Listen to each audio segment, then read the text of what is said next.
ওই পালকি দেখলে মনের ভিতরে বড্ড ভয় লাগে। আল্লাহ, ওই সার্বিয়ারি পালকির মধ্যে কোন দিন যেন চড়াইয়া দিবে রে, যেদিন বাবা মা সবাই পর হয়ে যাবে, আদরের ছেলে বিদায় করে দিবে, ওই সুন্দর ঘরের মধ্যে রাখবে না, বাড়ির মধ্যে রাখবে না, আমার আপনার চির বিদায়। এই জন্য বলতেছিলাম, এক নাম্বার মানুষের মরণ।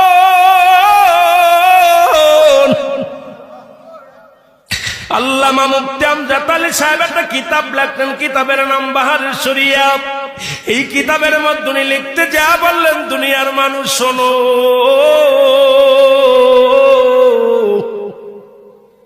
একটা মানুষ যখন সাধারণ মৃত্যুবরণ করে, ওই মানুষটা 70টা তাজা উটের গায়ের চামড়া জবাই না করিয়া উল্টো দিকে টান দেয়, লবণ আর মরিচ লাগা দিলে যতটুক যন্ত্রণা হয়, এর চাইতে 70 গুণ যন্ত্রণা হলো একটা সাধারণ মৃত্যু। আমি আজকে মোহাম্মদপুরের বাবাদের বলে যাই, রে বাজানরা দিলের কান্ডা লাগা শুনে নাও। এখন যারা মৃত্যুকালে পায়খানা করে দেয়, যারা মরণকালে প্রস্রাব করে দেয়, যারা মরণের সময় চোখ দুইটা বড় বড় হয়ে যায়, যারা মরণের সময় জিহ্বা বাইর হয়ে যায়, তাদের মৃত্যুটা কত কঠিন হয় রে।